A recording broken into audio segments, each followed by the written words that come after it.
এইভাবে একবার পমফ্রেট মাছের ঝাল তৈরি করে দেখো, স্বাদ হবে দুর্দান্ত।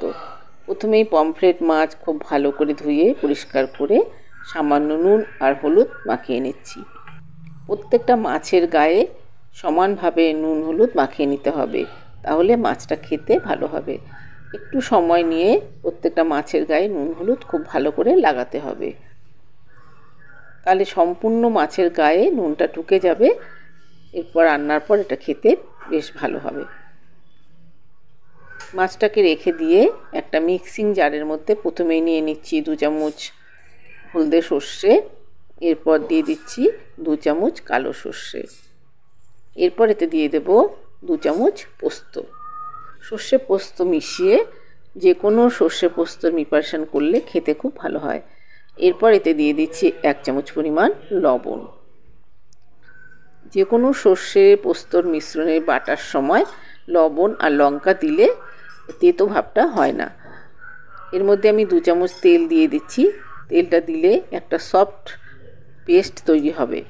কাঁচা লঙ্কা দিয়ে দিলাম 4টে, তোমরা নিজেদের স্বাদ অনুযায়ী লঙ্কাটা এখানে ব্যবহার করবে। এবার জল দিয়ে ভিজিয়ে কিছুক্ষণের জন্য রেখে দেবো, তারপর পেস্ট তৈরি করে নেব। এবার কড়াইতে দিয়ে দিলাম 3 চামচ মতো সর্ষের তেল। রান্নাটা আমি সর্ষের তেলেই করব। যে কোনো সর্ষের প্রিপারেশন সর্ষের তেলে করলে খেতে ভালো লাগে। এবার তেলটাকে ভালো করে গরম করে নিয়েছি। এবার মাছগুলোকে ভেজে নিচ্ছি। এক পাশটা হয়ে গেলে উল্টে দিয়ে অপর পাশটা ভালো করে ভেজে নিতে হবে। আমি দুটো করে ভাজছি, কারণ আমি অল্প তেলে রান্নাটা করছি। একবারে বেশি তেল দিয়ে দিলে সেই মাছের তেলে আর কিছুই করা যায় না, সেই জন্য দুটো করে মাছ আমি ভেজে নিচ্ছি। এবার আরও যে বাকি 2টো মাছ আছে সেগুলোকেও দিয়ে দিচ্ছি। একইভাবে মাছগুলোকে ভেজে তুলে নেব। খুব কড়া করে ভাজার দরকার নেই। দুপাশটা যখন একটু গোল্ডেন ব্রাউন হয়ে যাবে তখন এগুলোকে তুলে নেব। খুব বেশি ভাজলে মাছের মধ্যে একটু করকরে ভাব চলে আসে, সেটা ঝোলে দিলে রসটাকে টানতে চায় না। এবার একই তেলের মধ্যে ফোড়নে দিয়ে দিলাম কালো জিরে আর কাঁচা লঙ্কা। 2 সেকেন্ড সময় ধরে ফোড়নটাকে ভালো করে ভেজে নিচ্ছি। সর্ষে পোস্তর মিশ্রণটা বেটে নিয়েছি, এর মধ্যে বেশ খানিকটা জল মিশিয়ে এর মধ্যে ঢেলে দিলাম। এরপর মিক্সিং বোলটা ধুয়ে বাকি জলটাও এর মধ্যে দিয়ে দিচ্ছি সামান্য একটু হলুদের গুঁড়ো। এরপর এতে দিয়ে দেব সামান্য একটু লবণ, কারণ লবণ আমি আগেই দিয়েছিলাম। লবণটা তোমরা টেস্ট অনুযায়ী দেবে। মিক্সিং জারটা ধুয়ে জলটাও এর মধ্যে দিয়ে দিলাম। এবার ভালো করে এটাকে মিশিয়ে দেব।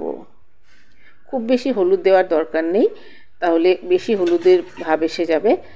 তোমরা চাইলে এখানে একটু কাশ্মীরি লঙ্কার গুঁড়ো ব্যবহার করতে পারো। এরপর দিয়ে দিলাম ভেজে রাখা মাছটা দিয়ে ভালো করে একটু ঝোলের মধ্যে ডুবিয়ে দিতে হবে খুন্তির সাহায্যে, যাতে মাছের মধ্যে সম্পূর্ণ রসটা ঢুকে যায়। একটু খুন্তি দিয়ে চেপে এইভাবে দিয়ে দেবে, তাহলে দেখবে পুরো মাছের মধ্যে রসটা ঢুকে যাবে। মাছটা খেতে ভালো হবে।